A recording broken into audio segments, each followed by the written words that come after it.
Bon, alors aujourd'hui, je vais en faire deux encore. Deux terroirs qui sont très similaires. Des terroirs, des terroirs. Mais quelle sorte de terroir, monsieur? Eh bien, un terroir de Binoberdé, tout d'abord. Nous sommes encore au Portugal. Et nous rechercherons exactement au Portugal le Binoberdé. Donc, tout au nord, nous sommes donc sur le Binobardé. Ce qui est intéressant à découvrir, c'est que c'est une appellation qui existe depuis 1908, monsieur.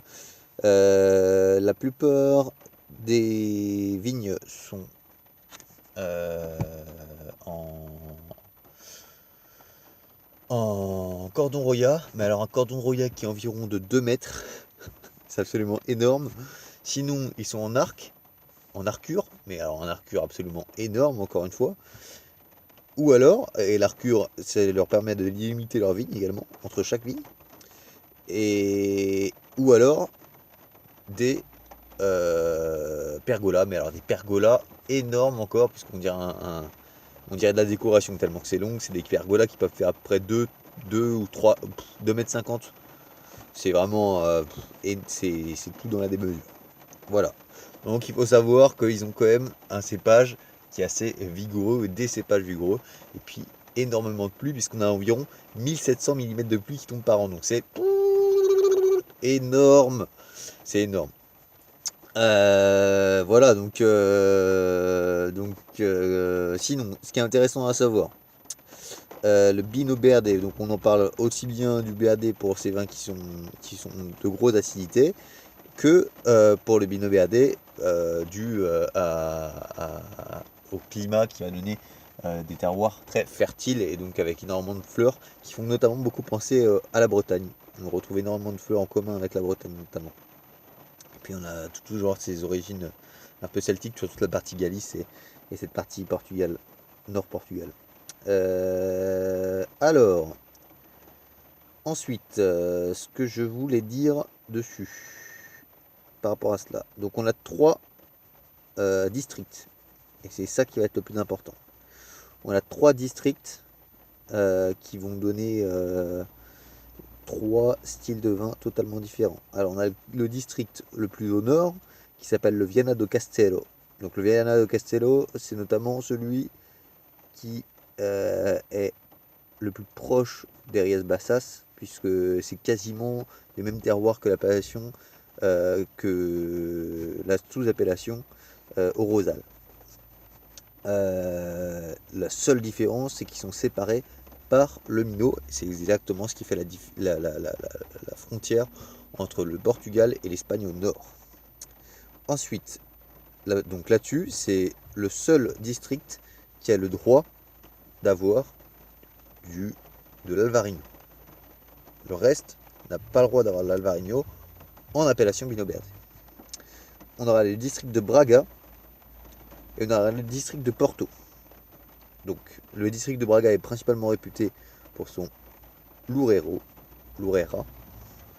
Et le district de Porto, lui, est réputé à son Loureiro blanc. Et le district de Porto est réputé pour son Treradura. Mais il travaille beaucoup le Loureiro aussi. Ensuite, on a les principaux cours d'eau. Donc, notamment dans le district de Braga, on a le Lima, et c'est sur la région, je vous en reparlerai, qu'on retrouve les plus beaux Loureiro.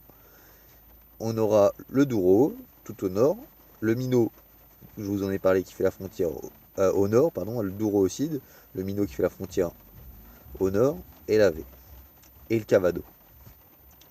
Cela facilite la pénétration des vents océaniques. Ça permet d'éviter trop de maladies, et c'est notamment pour ça qu'ils font énormément de pergolas aussi.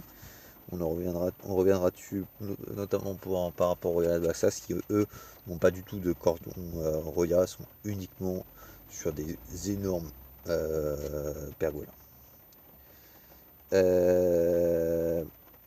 Voilà. Alors on a les montagnes de Penada, Cabrera, Alvaon, Marraon, Jerez, Montemuro, Fleta et Arada. Donc autant vous dire, on ne retiendra pas toutes les montagnes, mais c'est un terroir qui est très montagneux et c'est ce qui donne aussi le microclimat. Et notamment la différence entre chaque terroir. On a un terroir qui est très plat, avec les montagnes au loin. Un peu moins proche de la mer, tout au nord. Ensuite, on reste dans les terres, mais avec des terroirs un peu plus escarpés et des terroirs un peu plus riches, un peu plus pauvres, granitiques. Et puis ensuite, on termine avec des terroirs qui sont très proches de ceux d'Arias Bassas, avec l'influence du Minot notamment, et toujours les montagnes qui vont couper vraiment et les vents et qui vont créer un gros microclimat sur le total nord. Ce sont- Donc, hop hop hop. Les terroirs viticoles, on a Camina, Gondomar, Lousada. Voilà, ça c'est les communes, pardon. Terroir viticole, on a Amarante, Ave, Basto, Bayan, Cavado, Lima, Monsaon, Paiva et Souza. Alors, du nord au sud plutôt, je vais vous le faire. Monsaon, Lima, Cavado. Ensuite, on aura. Après Cavado, on a.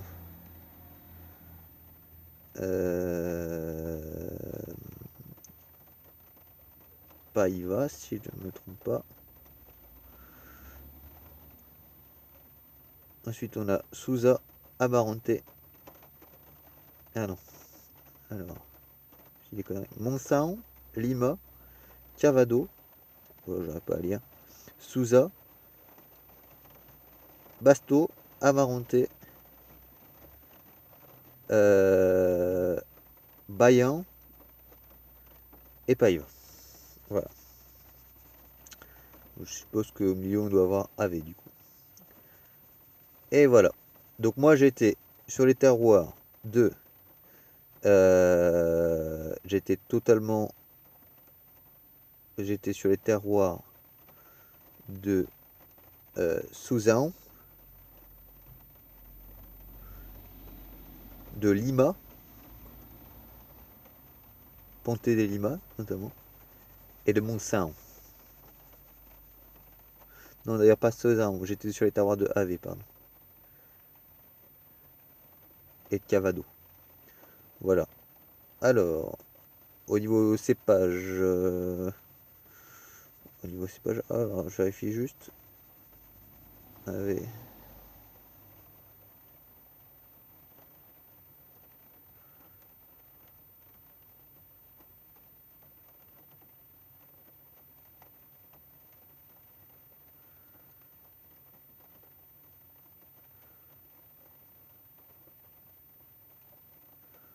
Ok. Alors, donc on retrouve beaucoup de vignons hautains, c'est ce qu'il disait. C'est parce que évidemment on a des vignes de toute façon qui ont besoin qui sont assez virulentes. Et puis en plus, on a énormément d'humidité, de maladies. Donc les vignons hautains ou les pergolas, ça permet d'éviter de sécher plus facilement les vignes. Voilà, d'avoir l'influence des vents et puis souvent d'éviter les pluies qui vont être néfastes pour la fleur. Surtout pour les... Ça je parle des pergolas. Voilà, alors ils ne font pas les malots pour la plupart, sauf sur certaines cuvées vraiment exceptionnelles, sinon pas de malolactique. Au niveau des vinifs, alors, du coup, ils n'utilisent pas les lagars comment ça s'appelle, dans les terroirs de Vino Verde, j'en ai pas vu. Par contre, c'est traditionnel dans les terroirs de Rias Bassas. Ça, c'est rigolo. Je pense que ça devait être traditionnel dans les terroirs de Vino Verde, mais c'est plus utilisé. Et c'est quasiment plus utilisé du tout sur les terroirs de Rias Bassas non plus. Pas chez les très bons en tout cas. Voilà. Ensuite, qu'est-ce que je pouvais dire? Allez, je repasse au livre.